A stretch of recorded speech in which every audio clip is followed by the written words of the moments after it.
As dietitian and as nutritionists, we have actually talked a lot about the dietary causes of obesity, and we leave out some of the things that actually trigger or promote obesity. Obesity has actually been classified as a metabolic condition. This simply means that it is now a disease or a condition that actually needs help with managing it. So in this video, I'm going to talk about some of the non-dietary causes of obesity, and we're also going to talk about some of the solutions that can actually help you deal with obesity if you have tried everything, including diet and physical exercise, and it has not been working.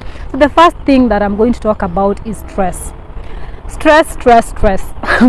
In this current world that you're living, you cannot avoid stress unless you're dead. How does stress cause obesity? When you're having those financial worries, mental or relationship worries, your body produces cortisol as a way of adapting and actually dealing with the stressful situation. So cortisol is a stress hormone.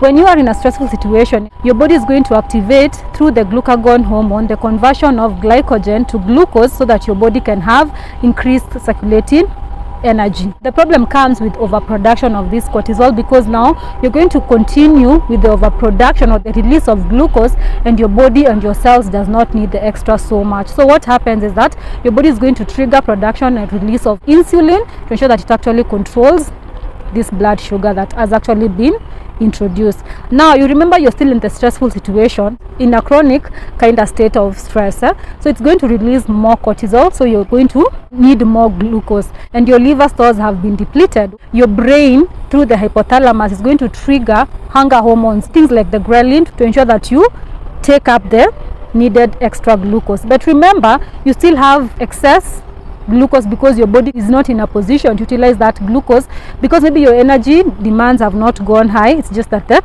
stressful situation is the only one that has gone high, and it's demanding your body to produce more for it to deal with the stressful situation. So the overproduction of cortisol will lead to the over need of glucose or energy, and of course, as the way the body is wired, some of the primary things that you're going to crave are sugars, processed or refined, because they are easily absorbed and actually converted into glucose so that the body can actually get the instant energy that it requires. But now this is what we call hypercortisolism, that actually triggers more production of insulin, and this is where people become kind of insulin resistant and obese or overweight in a stressful situation. I hope you have understood that. That is why you'll meet someone tell you, me, when I'm stressed, I don't eat so much but I get so fat. Let me know in the comment section if that has gotten in. The next non-dietary cause of weight gain that I'm going to talk about is lack of sleep. In the 21st century, we are trying so much to chase the paper. Some of us are working both day and night. And you remember, at night you're supposed to be asleep. When you're asleep, you're not having overconsumption of unnecessary calories, energy and such.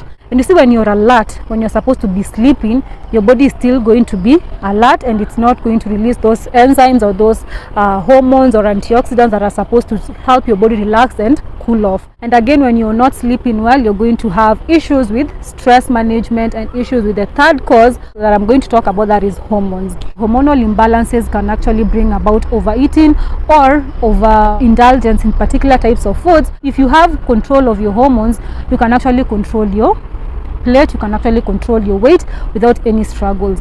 But you see, unfortunately for us as humans in the current world, we are exposed to a lot of things that make it almost impossible to have a perfect situation when it comes to our hormones and our endocrine systems. Hormonal issues are quite common in the current world because of things like increased levels of inflammation, increased levels of toxicity, and increased levels of stress.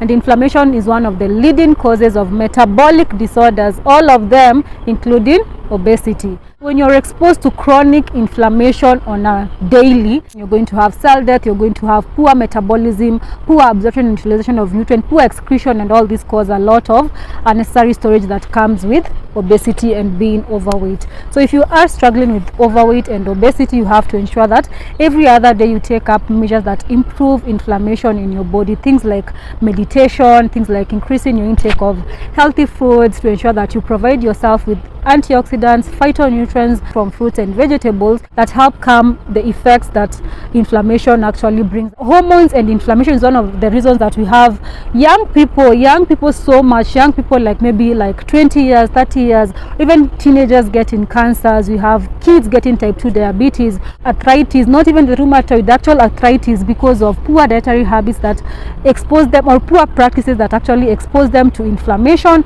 and hormonal imbalances. And maybe just a side note, just to emphasize on the dangers of obesity and the dangers of the poor practices. In the recent past, cancer was a degenerative disease.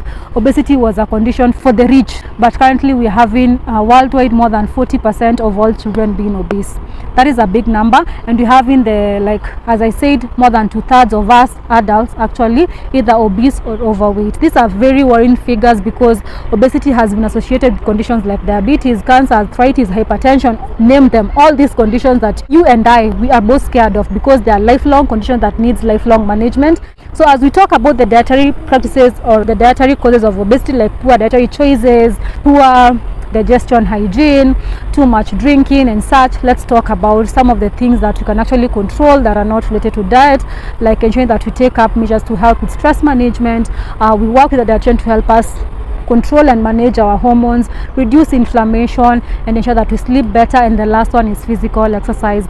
I do not want to talk about this so much because people say that you don't lose weight in the gym, you lose weight in the kitchen and then you maintain the weight loss in the gym, which is a fact.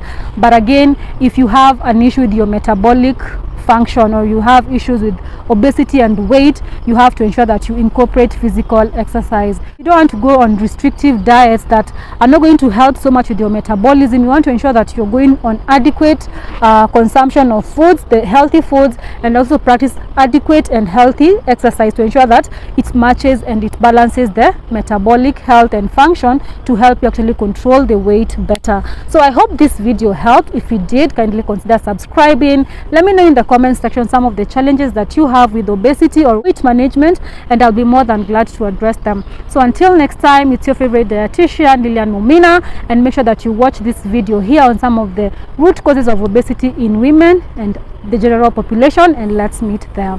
So until next time, bye.